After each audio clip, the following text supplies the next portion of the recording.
Nagtanong kami sa mga kababayan niya dito sa Batangas City. Ano kaya ang nagpapagana sa pagkain ng 91 anyos na si Lola Tessie? Survey says, hindi ang paborito niyang pagkain. Hindi rin ang iniinom niyang vitamins. Ang top answer, ang kanyang placemat. May litrato kasi ito ng kanyang idolo. Walang iba kundi si Dingdong Dantes. Humingi siya ng placemat from the restaurant. Ilalagay daw niya sa dining niya. Nagaganahan siya, tutuwa siya. May one time pa nga ayaw niyang matatakpan si Dingdong. Ay, hindi daw makakahinga. Gusto kong makita ng personal si Dingdong. Dahil dito, ang apo ni Lola Tessie nag-post online sa pangarap na ito ng kanyang lola. Looking for a way to make her even more happy by trying to find a way for her to meet Ding Dong. Ang panawagang yon parang doorbell na narinig ni Ding Dong. For your lola, tara, let's make it happen. Matupad kaya ang ultimate fangirl dream ni Lola Tessie?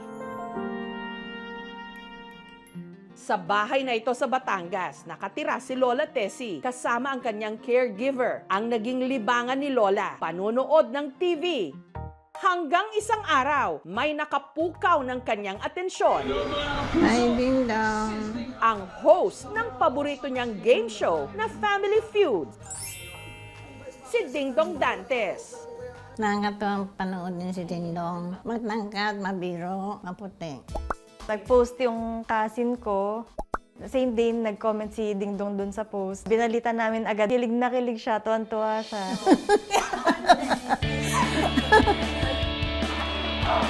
Ano kaya ang mangyayari sa pagkukrus nila ng landas ni Dong?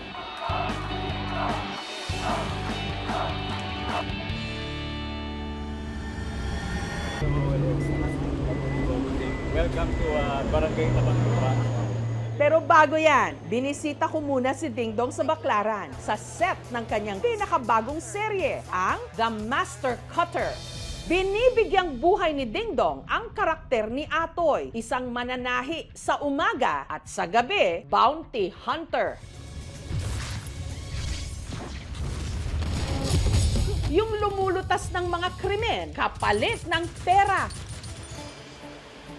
Ito yung kanilang mga dressing room nila. Hello! Sorry po sa istorbo. Hi! Hello! Hi! Hi, Ma'am Rio. Kamusta po kayo? Pasensya na po kayo sa istorbo. No worries po. Salamat sa pagbisita. Hi, thank you. Thank you. Thank you. Hello. Hello. Hi, ma'am. Kumusta po kayo? Good to see you. Good to see you po. Upo kayo maayos. Thank you. Ay, yeah. Kilala kita. Yeah, hello. Hello, hi, Max. Hello.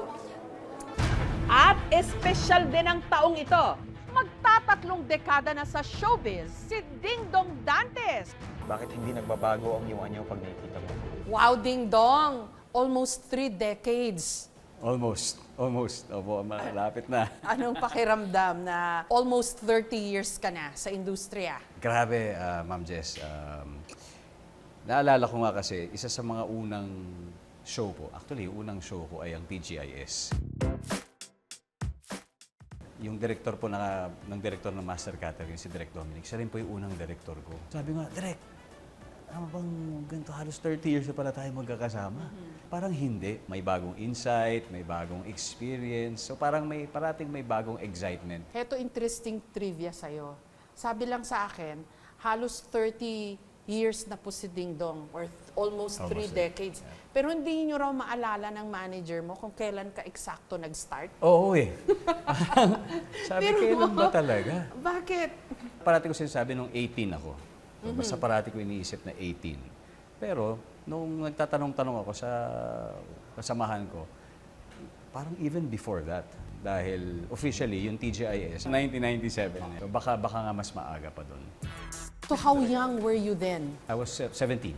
Noon pa lang pala nagdo-double life na ako kasi working student ako noon eh. Ateneo, so, di ba? I was in high school and then at the same time pumasok ako sa pagiging aktor. Paano ka napunta sa showbiz? So, commercial muna. My name is Ding Dong. How old are you, Ding Dong?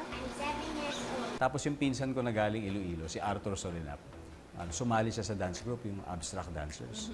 So, niyaya niya ako doon. Meron akong fear na baka makutsa ako. Pag medyo sikat, binubuli. So, na-hurt nga ako noon. Sabi ko, ba't kaya ganun? So, pumasok ako. Sabi ko, sinubukan ko.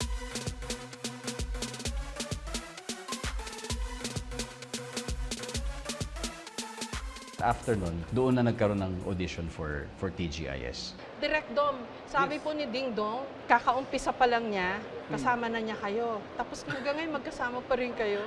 Opo. Naalala ko ba first taping yan eh. Pati yung buong audition. Kailangan ko ba ikwento? May nag-audition ng Gumegayon lagi oh. Direct, meron tayong Iñaki.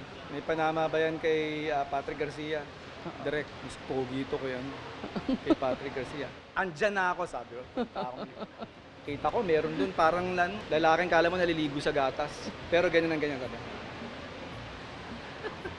So ano pa siya noon? Uhugin pa siya noon, literally. Ano pong pakiramdam na you're still working with him almost 3 decades on, later on? Honestly, you don't feel the time pass by. Kapag kasabay mo, hindi mo nakikita yung speed eh. To be honest, I don't realize his magnitude. We're friends, ganun kasi kami nagsimula, wala rin director-artista, basta we're all just working together here. Na-realize ko lang yan in one of those events. Nung in-announce yung lineup ng Netflix for 2026, tapos kasama yung master cutter, si Dong lang ang pumunta. And then we stepped into the room, tapos nakita ko lahat, all heads turned. Sikat to ah. Ang weird, Direk, Ang weird, Direk, Hindi nyo alam na sikat talaga siya? Hindi mo na iniisip kasi kung isipin mo na ako, malaki ito, matataranta ka eh. Anong sikreto ni Ding Dong Dantes? Forever a student of the craft. O sige, magpakabait ka Anong mga realizations mo about this industry that you're in? At yung the craft that you were given? Peculiar and very unique situation. Kasi di ba, ngayon ang era ng digitalization, globalization, so suddenly everything is available online. So in the advent of all these, there are also challenges, but there are also many opportunities. Kagaya nga nitong Master Cutter, hindi lang siya papalabas sa TV, kung hindi sa Southeast Asia.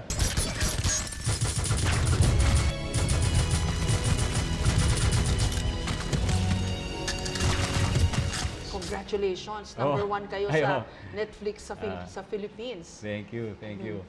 Ay, thank you. Congrats, good job. Salamat. And it's the collective effort po talaga ng lahat. Kaya lahat very excited eh. Hindi na ho siguro kailangan. Baka naman bukas bumalik na ho yung alaala ko. Ano bang tingin mo sa sa craft mo? You know, you get to portray a wide range of roles. Kahit sino pwede mong i-portray. An actor lives a double life, sa totoo lang. Pag nasa trabaho ka, ilalagay mo yung sarili mo sa lugar ng karakter. So kaya minsan, hindi mo dapat inuuwi yun. Parang acceptable na may double life ang mga artista, parang ganon? Yes, hindi madaling pasukin ang karakter ng ibang tao. Diba? Para maramdaman mo ang nararamdaman ng isang make-believe or isang fictional character.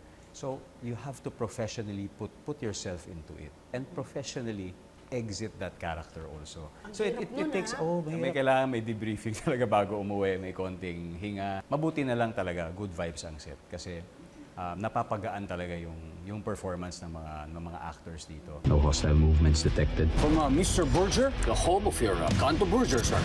Gusto niyo ng magic? Paano kung komplikado yung character na ginagampanan mo? Energy yan eh, di ba? Mabibit-bit niyo. Parang halimbawa na imagine ko, like for example, if like as a journalist, di ba, there's also a very disturbing coverage. Parang kung nanonood ko nga lang sa TV, parang ang tagal mawala sa'yo eh. What more kung ma-witness nyo rin first, di ba, ng harap-harapan, parang wow. Ako, sa sobrang pagod at antok, tinutulog ko na. It helps na artista rin si Marian. Yes. At naintindihan niya. Yes. We understand each other. I give you one thing that no other can, my life. You've been married 11 years, no? Ano sikreto, Ding Dong? Especially pareho kayong high profile. I think malaking bagay po na nagkakilala kami at the time when halos natapos na yung mga kailangan namin gawin as single people. Pero higit sa lahat, malaking bagay that nung umpisa pa lang, pareho ang gusto namin. And that is to just simply build the family. Everything evolves around there. Kaso hindi mawala-wala yung mga intriga. Ding Dong. Di ba, there's this blind item that's been going around na the showbiz couple daw, na, perfect picture, etc. And then, people, di ba, fill in the blanks ang mga tao, naguhula kung sino yon. Hindi kayo nakaiwas doon.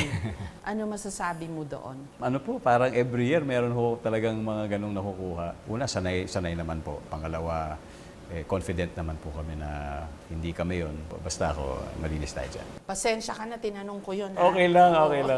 Okay lang. Matagal na ho kami magkakilala ni Ding Dong. Grabe, ma'am, I just want to say, yung mga milestones sa buhay namin. Ding Dong and Marian Nantes. Lahat yun natutukan ko. Ngayon ko lang i-reveal to. Minsan, binigyan ko rin ng unsolicited advice si Ding Dong. Nung akala ko, nababasa ko, papasok siya sa politika. Sabi ko, huwag kang pumasok, ang gulo-gulo. Diba? Ay, Ngayon, tanong ko pa rin sa'yo yun ngayon. May balak ka pa ba? Malinaw po sa akin na ang focus ko talaga ay dito sa industriyang ito. Dito sa pagiging aktor. Wala kang balak? Wala po. Ibinubuhos din ngayon ni Ding Dong ang kanyang oras sa pagtulong sa kapwa at sinimulan niya ito sa kanyang mga nakakatrabaho mismo. Siya ang tumatayong chairman ng Actor PH o League of Filipino Actors, organisasyon na layong protektahan at suportahan ang kapakanan, karapatan, pati na career development ng mga aktor sa Pilipinas. Pati na ang iba pang mga nagtatrabaho behind the cameras sa pelikula at sa telebisyon. Ba't mo ba naisipan yon? Una, hindi lang naman po akong nakaisip nun. It was a collective effort of a group of actors. Nag-umpisa siya kasi nung panahon ng pandemic. Nung panahon na marami tayong mga uncertainties, marami tayong tanong sa industriya, sa sarili natin, sa kalusugan, maraming fears. Pero higit sa lahat, noong conversations po na yon, doon nangibabaw yung mga hopes. Ang sarap lang ng pakiramdam na kabilang ka sa isang community ng mga taong nagmamalasakit. Again, thank you kasi yung mga malalaking artista katulad mo, they don't have to be thinking about these things, di ba? At ang kagandahan ngayon, nakikita rin natin yung ibang groups really working together. Tapos na ang laban. Nagawagi ang kabutihan laban sa kasamaan. Ang lahat ng tagumpay na tinamo ni Ding Dong sa nakalipas na halos 3 dekada, Mahalaga sa akin ito. utang niya raw sa kanyang fans, gaya na lang ni Lola Tessie. Paano kayo nagkakilala? May nagpadala sa akin ng isang screenshot. Sabi ko, baka pwedeng dalhin natin siya dito para mapanood talaga niya ng live. Kinontak ng team namin. Lumipad ang aming team. Nakontak. Yung team pumunta ron. Kaya inimbitahan na nga ni Ding Dong si Lola Tessie sa taping ng Family Feud kung saan hindi lang nakapanood ng paborito niyang programa ng live si Lola. Naka-face-to-face pa niya ang kanyang ultimate idol, si Ding Dong Dantes. Medyo huwag kayo masyadong malabigan. Meron po akong jacket para sa inyo.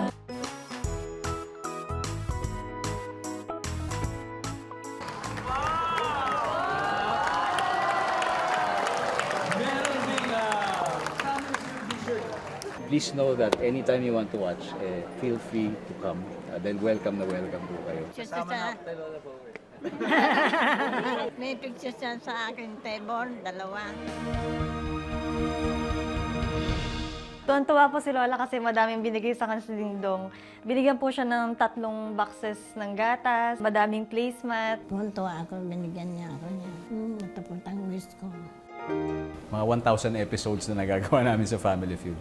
Naisip namin, ito pala talaga yung resulta talaga ng binibigay nating saya sa lahat ng manonood araw-araw. Ding Dong, I see a good-looking man in front of me with happy and perfect marriage with Marian, and you have 2 beautiful kids. Parang lahat perfect sa'yo. Ang tanong ko sa'yo, downright very personal, may hugot ba si Ding Dong Dantes? Alam mo yung tinatawag ni Ricky Lee, yung national artist natin, na bubog.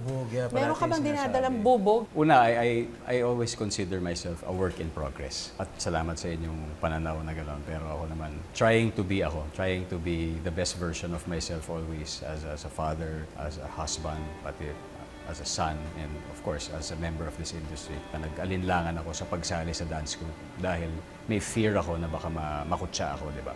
At mabuli. Hindi naman bubog, pero siguro inspiration eh.